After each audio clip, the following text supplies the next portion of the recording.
तो welcome friends. हम लोग आज एक नया चीज को समझने की फिर से कोशिश करेंगे कि मनुष्य शरीर और तेज पुंज, जिसको कि हम ऑरा कहते हैं, वो किस तरीके से ब्रह्मांड के सिमिलर होता है और किस तरीके से बनता है, क्या कारण होते हैं उसके, और उसके बाद हृदय के ऊपर जो संस्कार हमारे बनते हैं उस विषय पर थोड़ी सी चर्चा करेंगे।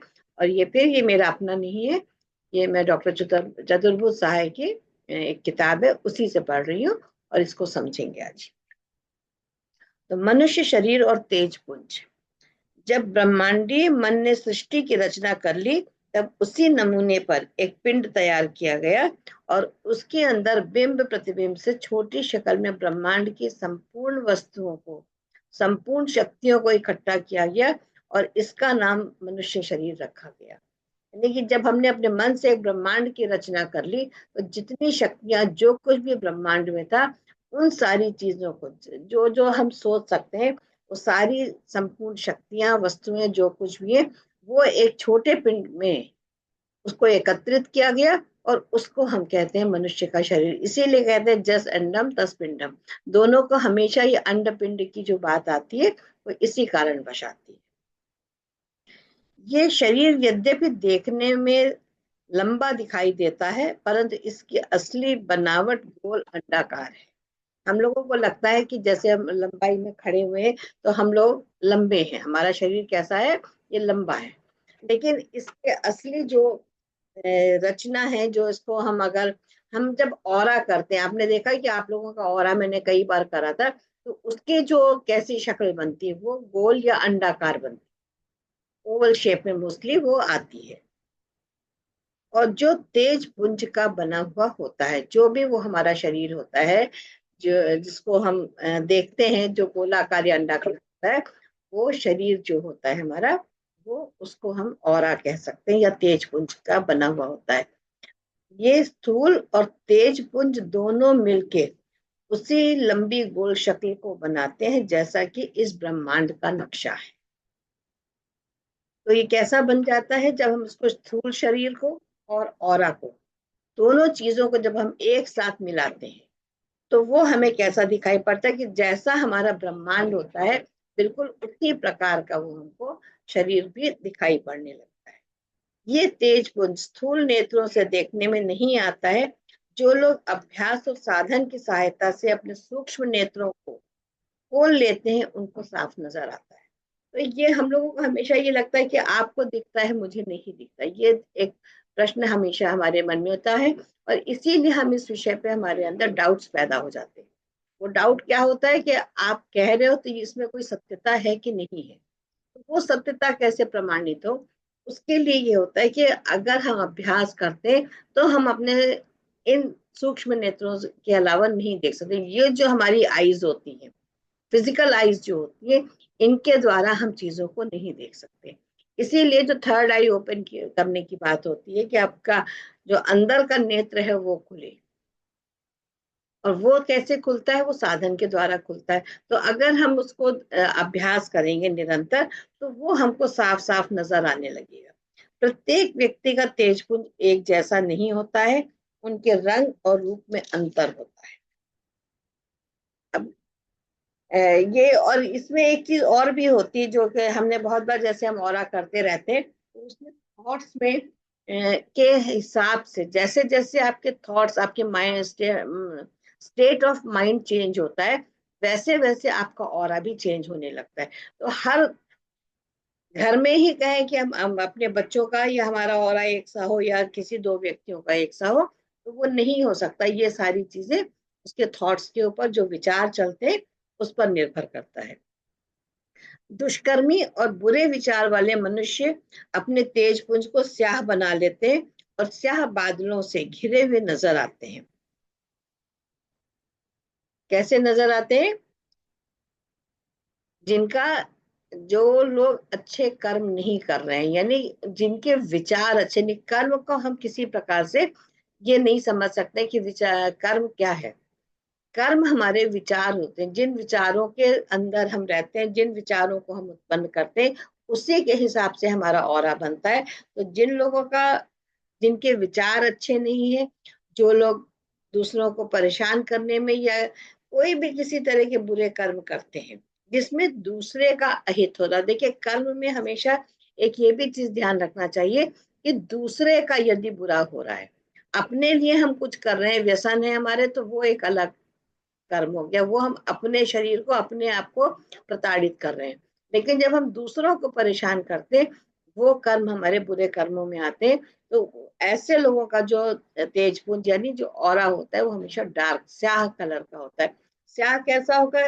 जैसे आपने ऑरा बहुत से हमने आपको दिखाए भी थे, पता नहीं अब याद है कि नहीं, उसमें डार्क कलर्स आपके आएंगे, डार्क ब्राउन आएगा, ब्लैक आएगा, ग्रे आएगा, मैरून आएगा, बिल्कुल जितने आप डार्क कलर्स को सोच सकते हैं उतने डार्क कलर्स आपके ऑरा में वो दिखते हैं।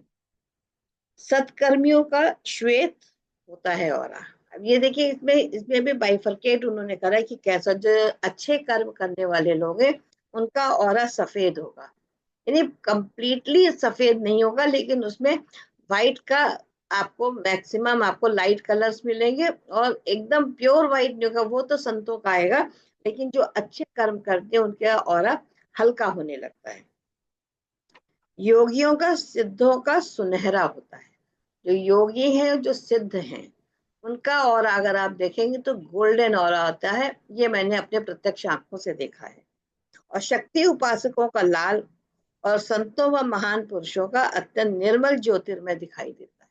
ये हर एक का अंतर होता है। जो सिद्धांत हैं, जो हम जहाँ पे हम लोग इस समय प्राणा जी के साथ जैसे जुड़े हुए हैं, तो ये मैं आपको एक उदाहरण बताऊंगी कि अभी जब हम सूरत गए थे, तो वहां जो हमारा क्लास चल रहा था, एक बड़ी सी टेबल पड़ी थी, एक सामने प्राणा जी पढ़ा रहे थे और बाकी सारे स्टूडेंट्स हम लोग चारों तरफ बैठे थे, और हम बिल्कुल सामने बैठे हुए थे।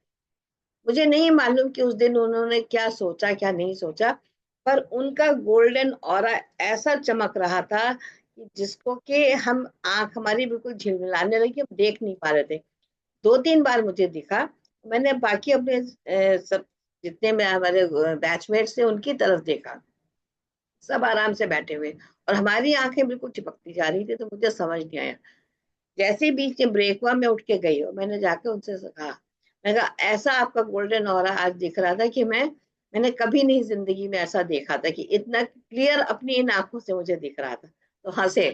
बस उसके बाद फिर उन्होंने अपना ऑरा बंद कर लिया, फिर मुझे नहीं दिखा। लेकिन वो जो प्रत्यक्ष मैंने गोल्डन ऑरा देखा है, इसलिए आज मैंने उसको बताया कि मैंने भी जब इस पे पढ़ा तो समझ में आया कि हाँ, ऑरा डिफरेंट कैसे हो सकता है, और जो आंखों से भी दिख सकता है। और जो महान संत होते हैं उनका बिल्कुल दूधिया सफेद जिसको हम कह सकते हैं, उतना निर्मल और उनका वाइट ऑरा होता है। इसमें भी भेद होता है। जो जितनी ऊंची चढ़ाई करता है उतना ही अपने तेज पुंज को भी दिव्य बनाता जाता है। तो ये जो हमारी चढ़ाई है, चढ़ाई हम लोग हमेशा, चढ़ाई आते ही पहाड़ सामने दिखने लगता है कि हम चढ़ाई चढ़ रहे हैं, तो ये हमारी अपनी साधना की चढ़ाई है। और दूसरे हमारे जो चक्र हैं कैसे कैसे खुलते जाते हैं। सारी चढ़ाई जो है वो केवल जो अब हमें समझ में आया, तालना से लेके क्राउन तक की चढ़ाई है, इसके अलावा कोई चढ़ाई नहीं है। बट इसी को हम कैसे क्रॉस करते हैं। तो जैसे जैसे हम ऊपर चढ़ेंगे हमारा नेचुरली ऑरा जो है वो दिव्य बनता जाता है। इस प्रकार गुरु लोग इस तेज पुंज से भी शिष्यों के अधिकार की पहचान किया करते हैं। जो जिस दर्जे का होता है उसको वहीं से आगे चलाते हैं, क्योंकि उनको दिख रहा है कि आपका लेवल क्या है। तो जिस भी जो भी स्टूडेंट्स आपके पास आ रहे हैं, तो वो वहीं से उसकी पढ़ाई जो है वो शुरू करते हैं। उनको पता होता है कि इतनी पढ़ाई आप पिछले जन्मों में कर चुके हैं, या आपका इतना कर्म पूरा हो गया है आपके ऑरा को देखकर। जो समर्थ गुरु है उसको मालूम है, और वहीं से वो आपको ऊपर की तरफ बढ़ाएगा।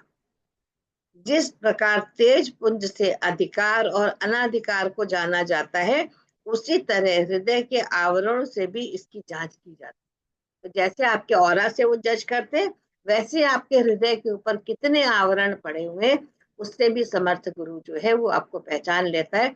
और वहीं से आपकी जिंदगी की आगे की जो आपका जो भी पर्पस है लाइफ का, या जो आपको कर्म करने हैं, आपको मोक्ष की तरफ आपको जाना है, या भी आपका पढ़ने का ही आपका है, सीखने का है, तो भी आपका लक्ष्य है वो वहीं से आपको वो ले जाएगा। तो हृदय और संस्कार क्या होते हैं, इसके ऊपर अब हम बात करेंगे। शरीर के अंदर एक स्थान है जिसमें जीवात्मा अपनी संपूर्ण शक्तियों एवं मन, चित्त, बुद्धि और अहंकार नाम के मंत्रियों के साथ निवास करता है। देखिए, आत्मा को कभी भी स्त्रीलिंग नहीं कहा गया, ये आप हमेशा कहीं भी पढ़ेंगे तो आत्मा होती है नहीं होता है, जहां शास्त्रों में आप पढ़ेंगे आत्मा होता है, वो हमेशा पुल्लिंग में आता है। तो उन्होंने कहा कि हमारे शरीर में एक स्थान है हृदय।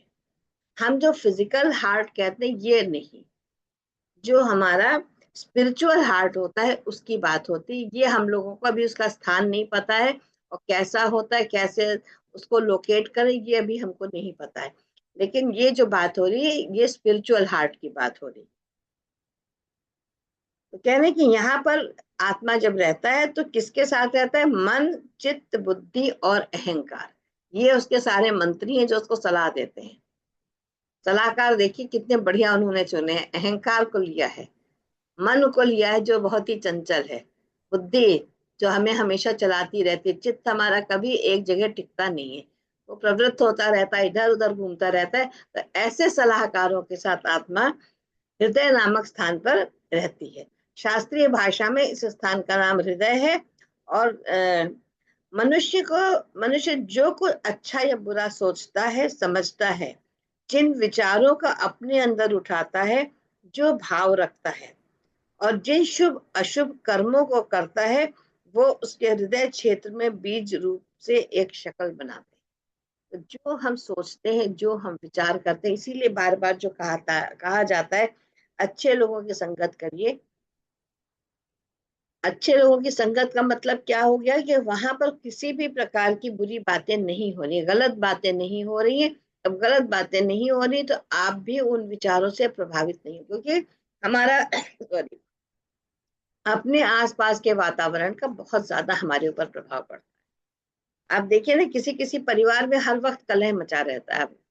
आप जाएंगे तो वहां आपको जाने का मन नहीं करेगा, हर कोई एक दूसरे की बुराई कर रहा है, हर एक दूसरे के ऊपर ताने कस रहा है या उसको भला बुरा कह रहा है, कुछ ना कुछ कह रहे हैं। कुछ परिवार कुछ जगहों पे हमें बहुत अच्छा लगता, जाते हैं वहां पर बड़ी शांति मिलती है। तो लोग मंदिरों की तरफ क्यों भागते हैं, जो सत्संग में क्यों जाते हैं, क्योंकि उतनी देर हमको क्या लगता है कि किसी भी प्रकार का बुरा प्रभाव हमारे ऊपर नहीं पड़ेगा। जो हृदय देखता है वही उसको ग्रास्प कर लेता है, वही हमारे विचारों की शक्ल में आ जाता है। जो भी शुभ अशुभ कर्म हम करते हैं वो उसके हृदय क्षेत्र में बीज रूप से एक शक्ल बना लेते हैं। एक बीज वहां पर उन्हीं संस्कारों का, उसी चीज का बीज पड़ जाएगा, जो चीजें आप अपने आसपास देख रहे हैं, सुन रहे हैं, और जिससे आप प्रभावित हो रहे हैं। ये अगर हम कहें कि हम बिल्कुल कमल हैं, हम प्रभावित ही नहीं होंगे किसी चीज से, तो ये हमारा सोच गलत है। वो कमल का ही गुण है कि कीचड़ में भी रह के उससे प्रभावित नहीं होता है। लेकिन हम मनुष्य हैं तो हमारे ऊपर इन चीजों का प्रभाव बहुत अधिक पड़ता है, और वही बीज रूप में आ जाता है। पहले ये शक्ल बिंदु के रूप में होती है, परंतु ज्यो ज्यो उसी विचार या भावना को दोहराया जाता है, उसी काम को बारंबार किया जाता है, उस पर एक तकिए का जैसे गिलाफ चढ़ता है, वो गिलाफ चढ़ने लगता है, और यहाँ तक कि एक बहुत मोटा पर्दा बन जाता है जो आत्मा के प्रकाश को अंदर ही कैद कर लेता है, और वहां अंधकार को पूर्णतः भर देता है। अभी एक देखिए, सिंपल सी बातें हैं जो हम लोग को पता है, लेकिन हम इस पर गौर नहीं करते। एक पहला जो बिंदु है वो सुंदर है, लेकिन अगर हमने पहला ही बिंदु जो बीज हमने डाला वही हमारा गलत पड़ गया, एक हमने गलत संस्कार को ले लिया। कोई कोई एक आप सोच लीजिए, किसी से आप नाराज हो गए, सिंपल एक हम एक एग्जाम्पल लेंगे, आप किसी एक व्यक्ति से नाराज हो गए। अब आपने कोशिश करी कि हम नाराजगी को दूर करें, अगर आपके अंदर सद्बुद्धि है, सद्विचार है, नहीं तो क्या होगा, हम उसी बात को बार बार बार बार दोहराए जाएंगे। ये तो बहुत खराब है, इसने तो हमारे साथ ऐसा करा था, इसको तो ये हो जाना चाहिए, इसको तो यहाँ पर आने ही नहीं देना चाहिए। इस तरह के बारंबार बारंबार हम विचारों को उत्पन्न करते चले जाते हैं। अब आप सोचिए, एक छोटा सा जो संस्कार बिंदु रूप में जो हमारे अंदर आया था, उसके ऊपर निरंतर उसी बात को दोहराते रहने से क्या होगा, हर बार उसके ऊपर एक आवरण, एक और एक तह और एक तह और एक तह लगती जा रही है। और धीरे धीरे क्या हुआ, जो बिंदु था वो पूरी तरह से वो ढक गया। जब वहां अब क्या हुआ, इतने आवरण पड़ गए कि पूरा उसके अंदर अंधकार हो गया, हृदय के अंदर। और ये बिंदु कहाँ पर गया था, वो हमारे हृदय पर गया। जो भी विचार हम उत्पन्न करते हैं वो सब कहाँ जाते हैं, वो हमारे हृदय में एकत्रित हो। तब अभी तो सिर्फ एक पॉइंटर है, ये हम एक चीज को ले रहे हैं। ऐसे हम लोग न जाने कितने लोगों के लिए, कितनी चीजों के लिए इन विचारों को उत्पन्न करते हैं। और बड़ी मजेदार बात होती है, जो अच्छे काम होते हैं किसी के द्वारा किए गए, उसको हम नहीं याद करते हैं। हमेशा जो गलत होता है उसी को 100 दफे रिपीट करते हैं, 100 दफे रिपीट करेंगे और दोहरा दोहरा के कहानी सुनाते जाएंगे। और उसका नतीजा क्या होगा, पूरी तरह से। अब एक की जगह आप सोचे, एक विचार की जगह हमने 10 विचारों को अपने अंदर लिया और 10 के ऊपर हमने वो गिलाफ चढ़ाना शुरू कर दिया, बोल चढ़ गया। जो हृदय के अंदर हमारे क्या रह जाएगा, पूर्ण अंधकार। अब जो उजाला था हृदय का, वो तो पूरा हमारा बंद हो गया। अब तो हमें कहीं से भी रोशनी की किरण आ ही नहीं रही, क्योंकि इतने आवरण हम चढ़ा चुके हैं। और इसी आवरण को संस्कार कहते हैं। जो हम लोग कहते हैं ना कि संस्कार क्या होते हैं, तो संस्कार यही होते हैं कि जो निरंतर हम विचारों को उत्पन्न करते हैं और उनको दोहराते हैं, कर्म के रूप में, मानसिक कर्म के रूप में, फिजिकल रूप में, जैसे भी करते हैं, वही हमारे संस्कार बन जाते हैं। इस तरह जीव अपने एक ही जीवन में न जाने कितने संस्कार बना डालता है और उन्हीं के कारण भूल भुलैया में पड़ जाता है। ये तो एक जन्म की बात हम कर रहे हैं, जहां हमको याद है पिछले हर जन्म में हमने कितने संस्कार इकट्ठे करे होंगे। जो कहते हैं कि हमारे जो ये 63 ट्रिलियन सेल्स हैं, इसमें कितनी जबरदस्त मेमोरी है, जो निकाले नहीं निकल। कैसे निकले आप बताइए, हमें पता ही नहीं चलता है कि हम उसको किस तरीके से उसी के ऊपर हम और चीजों को डालते चले जा रहे हैं। रोशनी ना होने से उसका ज्ञान लुप्त हो जाता है और वो अंधेरी कोठरी में अंधा बन के भटकता रहता है। अब हमें रोशनी ही नहीं पता है, हमको असलियत ही नहीं पता है कि हमारा असली रूप क्या था। हम जब आए थे हम किस स्वरूप में थे, और अब हम किस स्वरूप में हैं। हम केवल अपने बाहरी शरीर को देख रहे हैं, जो हमारा हृदय है उससे तो हमारा कोई नाता ही नहीं है। और जो नाता है वो हम अपने फिजिकल हार्ट से जोड़ लेते हैं। उसकी पंपिंग कैसी है, उसमें क्या हो रहा है। जो स्पिरिचुअल हार्ट है उसको हम पूरी तरह से इग्नोर कर देते हैं। जिस सुख व शांति देने वाली वस्तु की उसे तलाश थी, वो ढूंढने पर भी नहीं मिलती। और फिर हम क्या चाहते हैं, हमको सुख नहीं मिल रहा है, हमको शांति नहीं मिल रही, हम हर समय में परेशान हूँ। 24 घंटे आप किसी से बात करो तो भाई मैं तो बहुत परेशान हूँ, मेरे मुझसे ज्यादा परेशान तो दुनिया में कोई है ही नहीं।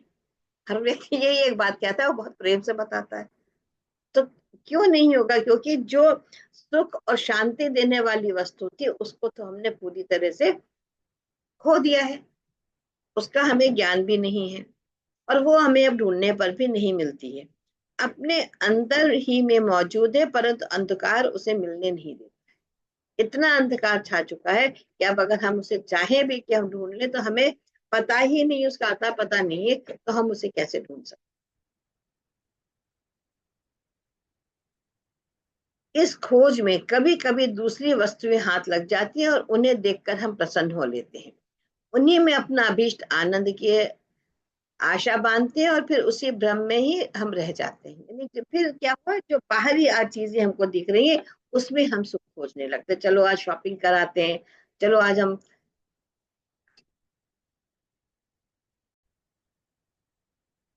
तो हम किन चीजों में की तलाश में आ गए, जो बाहरी वस्तुएं, शॉपिंग करना है हमको। चलो आज गाड़ी खरीद लें, आज नया घर बनवा लें, घर के लिए कुछ सामान खरीद लें।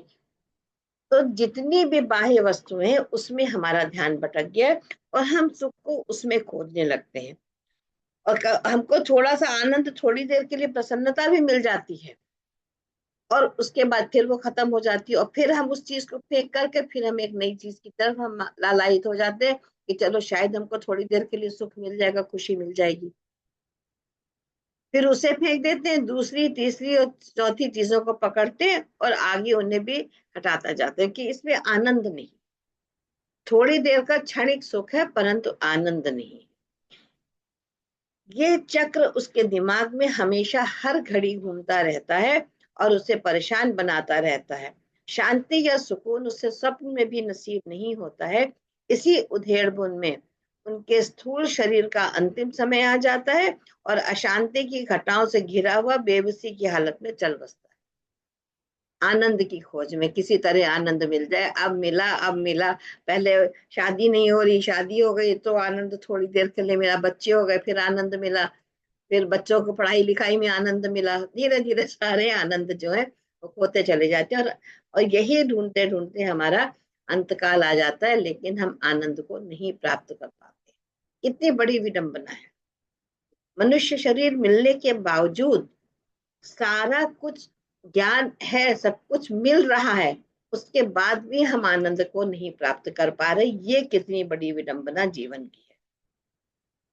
कुछ लोग ऐसे ख्याल बांध लेते हैं कि ये सारे बखेड़े शरीर के साथ ही आते हैं, ये सारे कष्ट और बेचैनी शरीर के साथ ही खत्म हो जाएगी और आगे का हमारा जीवन सुखदाई होगा। देखिए, ये अभी उस दिन हम लोग डिस्कस कर रहे थे, उस दिन यही बात आई थी कि अरे शरीर खत्म हो जाएगा, सब झंझट खत्म, क्या रखा है आगे कौन जानता है, आगे क्या होगा किसको पता है। अभी तो जो है उसको आनंद ले लो, बाद का तो छोड़ो क्या होगा। अब वही एक बात यहाँ पर आ गई कि उन्होंने कहा परंतु ये ख्याल बिल्कुल मूर्खतापूर्ण है। अगर आपने ये सोचा कि आज हमारा शरीर समाप्त हो गया और हमारे सारे बखेड़े खत्म हो गए और हम तो मुक्त हो गए, तो ये बहुत गलत धारणा है।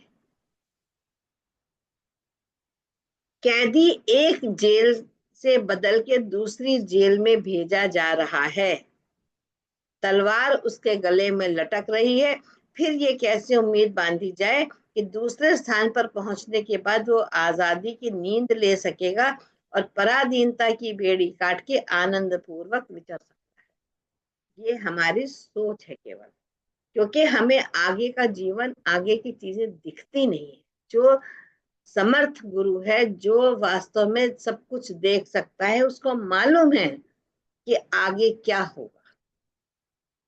लेकिन आप किसी से भी बात कर लीजिए अपने आप से, अरे क्या रखा है इसमें, सब बकवास है। ठीक है, आपके लिए बकवास है, यानी आप अपने तलवार को गले में लटका करके और आप निकलिए और फिर वहां की चीजों को झेलिए।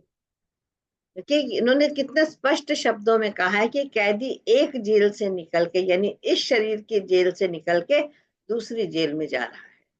जो स्वर्ग नरक की बात होती है वो गलत नहीं है, एक तरह से है, क्योंकि आत्मा को जितनी भी शरीर से निकलती तुरंत तो जन्म नहीं मिलता है ना। तो वो आत्माएं कहाँ रहती हैं जो शरीर से निकल के जाती है? कोई तो स्थान उनके लिए ईश्वर ने बनाया होगा ना, जहाँ पे वो रहें।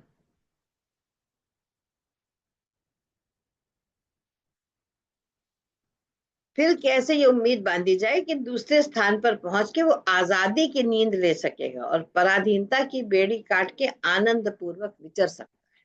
देखिए, या हम ये सोच रहे हैं कि वहां जाके आनंद है, आनंद नहीं है। जीव के गले में ख्वाहिशों की तख्ती जब तक मौजूद है तब तक कहीं भी चैन नसीब नहीं हो सकता है, चाहे वो इस लोक में रहे चाहे दूसरे लोक में चला जाए। ख्वाहिशें जब तक खत्म नहीं होगी, यानी हमारी लालसा इतनी ज्यादा होती है कि मृत्यु, हम अंतिम जब बुढ़ापे में आते तो भी हम क्या, हमारी क्या लालसा होती है कि हमें मोक्ष मिल जाए। यानी मोक्ष को पाना भी एक लालसा है। कहते हैं बिल्कुल ही निर्लिप्त होने की अवस्था में जब तक आप नहीं आ जाएंगे, कुछ भी इच्छा शेष ना हो, जो कुछ भी हो रहा है ईश्वर की मर्जी से हो रहा है। जो गीता का भी यही है उपदेश कि सरेंडर कर दो, जो कुछ हो रहा है सब उसकी मर्जी से हो रहा है। आप अपना दिमाग लगाना, अपनी चीजों को छोड़ दीजिए, तब तो आप किसी प्रकार से मुक्त हो सकते हैं। लेकिन अगर आपकी चाहना वहां भी है, जैसे हम ध्यान करने बैठते हैं तो हमारी चाहना होती है ना कि मुझे कुछ दिख जाए, मुझे कुछ मिल जाएगा, मुझे रंग ही दिख जाए, मुझे। नहीं तो शुरू में हमारा क्या भ्रम होता था, हमको आज हमको शिव जी दिख रहे हैं, आज हमको दुर्गा जी दिख रही, ये सब भी जो हमारी भावना है ये भी स्पिरिचुअल लालसा कहलाती है। इस लालसा को भी त्यागना पड़ेगा। मनुष्य शरीर फिर भी अच्छा था, वहां करने ना करने की स्वतंत्रता तो मिलती थी। शेष योनियों में ये भी नहीं है, वहां तो केवल भोग ही भोग है। यहाँ पर आपके पास फ्री विल है कि आप क्या चाहते हैं, क्या कर सकते हैं। ये केवल मनुष्य योनि में है। और जहां आप यहाँ से अपने शरीर को छोड़ा, फिर आपके पास ये फ्री विल भी खत्म हो जाएगी। फिर तो केवल आपने जो करा है, जो संस्कार आपके हैं, उसी का भोग आपके सामने आता है। बतलाया जाता है कि देवलोक में सुख ही सुख है, वहां किसी प्रकार का दुख देखने को नहीं मिलता है। परंतु ये सुख भी पराधीनता का है। यानी कि देवताओं को भी क्या है, जो सुख मिल रहा है वो भी पराधीन है, वो अपनी मर्जी से कुछ नहीं कर सकते। उनको जो कुछ भी मिल रहा है वो केवल मिल रहा है। वो ईश्वर की मर्जी से जो कुछ भी उनको मिल रहा है, उसमें उनकी अपनी कोई चाहना नहीं है। स्वर्ग में भी कैद खाना ही है, हाँ फर्स्ट क्लास और सेकंड क्लास के कैदी रखे जाते हैं।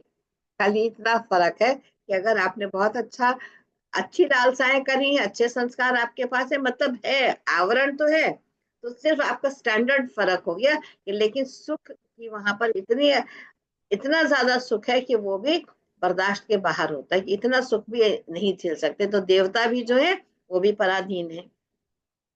जब तक इस कैद से मुक्ति नहीं मिलती, तब तक आनंद और शांति प्राणी को कहाँ नसीब हो। इसीलिए मृत्यु से पूर्व हमको इस बंधन के काटने का भरसक उद्योग करना चाहिए। तो कहते हैं कि ये चूंकि मनुष्य योनि है, इसमें आपको फ्री विल मिली हुई है कि आप जो चाहें वो कर सकते हैं, वो किसी और को नहीं है। बार बार ये जो बात तुलसीदास जी ऐसे ही नहीं कह गए कि बड़े भाग्य मानुष तन पावा, सुर दुर्लभ सब ग्रंथ ही गावा, कि देवताओं को भी ये चीज उपलब्ध नहीं है जो मनुष्य योनि में हमको मिली है। तो यहीं पर कहते हैं कि आप अपने सारे बंधनों को काट सकते हैं। इसके अलावा आपको कहीं पर कुछ नहीं मिलेगा। तो कम से कम इतना उद्यम तो करना चाहिए, इतना परिश्रम तो करिए कि हाँ हम कुछ अपने लिए कर लें।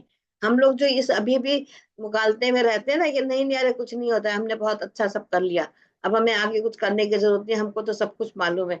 आप किसी से भी बात करो, मैं तो अपनी सोसाइटी में देखती हूँ कितने लोगों से मैं बात करती हूँ, सब अरे हमें सब पता है जी।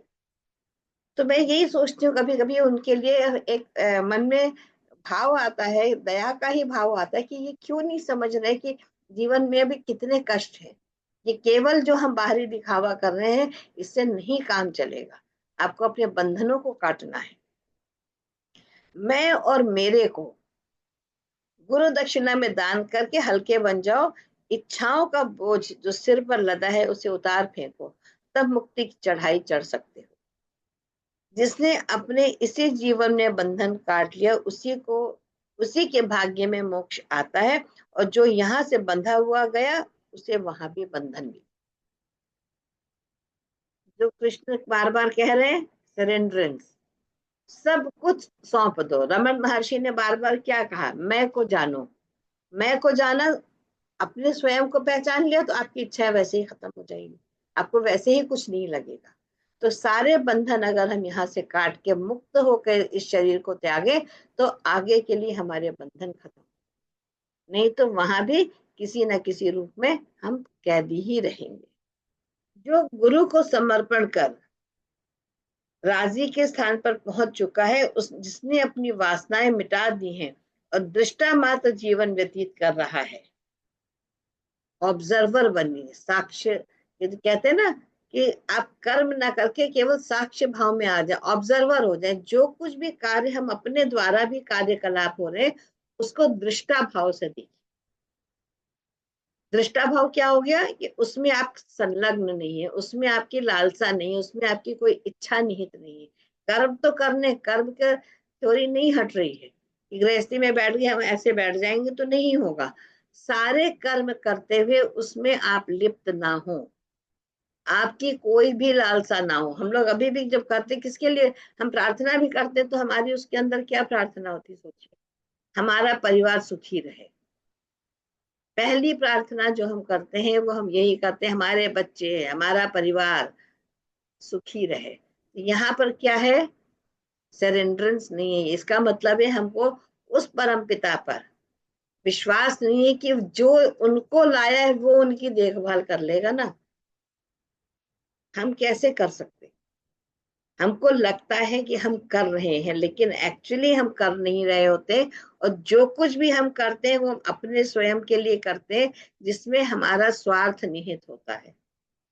तो यहाँ पर उन्होंने कहा यदि आप दृष्टा भाव में आ जाए, साक्ष्य भाव में आ जाए, केवल आप कर रहे हैं, कर्म आपके द्वारा करवाया जा रहा है, आप करता नहीं है, कर्ता भाव छोड़ के साक्ष्य भाव में आ जाए।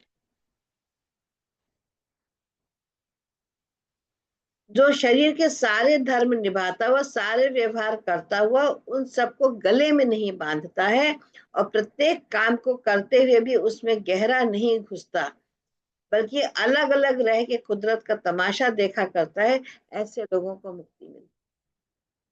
सोचिए हमें मुक्ति कहाँ मिल सकती है? हम तो हर वक्त, हर क्षण एक ही प्रार्थना है कि किसी प्रकार से हमारा परिवार सुखी रहे। हम उससे भी आगे नहीं बढ़ते हैं कि हम देश काल के लिए सोचें, अपने पूरे संपूर्ण परिवार के लिए सोचें, जो हमारा बहुत बड़ा एक परिवार है मानव जाति का। हम उसके लिए नहीं सोचते तो हम पशु पक्षियों के लिए कहाँ सोचेंगे? हम पृथ्वी के लिए कहाँ सोचेंगे? हम आकाश जल किसी भी तत्व के लिए कहाँ सोचते हैं? हम केवल इतने स्वार्थी हैं कि हम इतने से चीज में हम जुड़े हुए हैं, और इसीलिए मुक्ति की तो कोई बात ही नहीं हुई। यदि दुखों और विपदाओं को दूर भगा के शांति की गोद में खेलना चाहते हो, तो अपनी जीवनचर्या को बदल डालो। गुरु की सहायता से बंधन काट डालो, उससे शक्ति लेके अपनी आत्मा में बल पैदा करो, ताकि वो मन के धोखे से अपने को बचा सको। ये कर्तव्य है और यही मुक्ति का रास्ता है। केवल यही एक हमारे पास रास्ता बचता है कि हम कैसे मुक्त हो सकते हैं, कि जब हम पूर्णतः सरेंडर कर देंगे। तो इसको आप यहीं पे समाप्त करते हैं, आगे का फिर कंटिन्यू।